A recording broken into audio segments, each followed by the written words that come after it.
Sorry for the sloppy presentation. It's just that I'm doing this last minute as I have to do a video part before this class. So to begin, this week was interesting as it was mainly an explanation on what entrepreneurship is.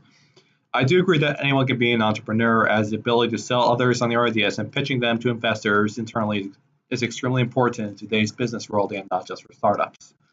Even if you are not an entrepreneur, you will need the ability to sell a concept to people, even if it is as simple as convincing someone to watch a show or movie, or as complex as pitching a plan for an already established company.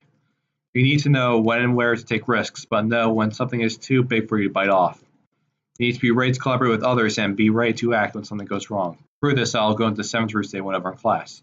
Entrepreneurs do not have a special set of personality traits, are not extreme risk takers, collaborate more than they compete, and entrepreneurship is not reserved for startups, can be taught and is a life skill. To begin, entrepreneurs do not have a special set of personality traits. While research has been done to find certain personality traits, they are mostly focused on serial entrepreneurs who start several businesses, rather than other types such as social, corporate, and inside entrepreneurs. The textbook also defines it as creating a future rather than predicting it. Instead, entrepreneurship is more of a skill learned through colleges, such as through this class, or through practice, through this course or other forms as well. That, of course, may involve a lot of failure, and probably will, as not every business or plan is worth it. But you need to learn how to fail so that you will not repeat the same mistakes over and over again. Mention an act, build, learn cycle during the lecture, and I think it can be applicable to my overall experience as an entrepreneur. I especially know to learn on the learn part.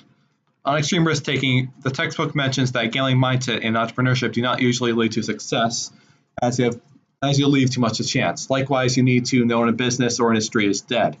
For example, VCR business will not be profitable in today's world, as VHSs are not manufactured anymore. That being said, not every business is just built on predicting the future. They can be as simple as your earmuff business they pitched to us earlier. You need to do research. You need to do research on what industries are up and coming and know when to pull out if needed. However, a plan can get you so far, and you will need to act if something goes wrong. Connecting with the customer base can be a good way to do that, and getting feedback on how to improve. And you have to learn from this improvement, and you have to learn thing, or otherwise you will fail. Collaboration is important, as networking is key to being a good entrepreneur.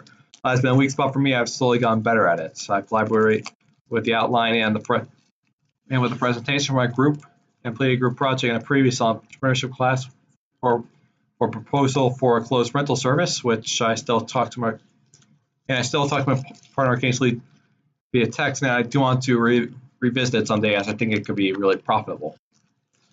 You also need to collaborate with others, spending an echo chamber, as you can be very wrong about a subject. You do not want to be in the room with just yes men, because otherwise you won't learn or grow or anything like that. These points back up the final truth that entrepreneurship is a life skill. Anyone can learn it, and it is a mindset that's not require any specific personality traits, and instead needs to be practiced and taught. Entrepreneurs do not jump into risks blindly and need to act when things go wrong. It is not reserved only for startups, and it requires collaboration to be successful. Because of these factors, anyone can be an entrepreneur, and everyone should at least try to learn as a life skill. Thank you. Sorry for all the procrastination and such. I'm a really lazy guy. Hope you have a good day, Professor. And see you tomorrow in class. Adios.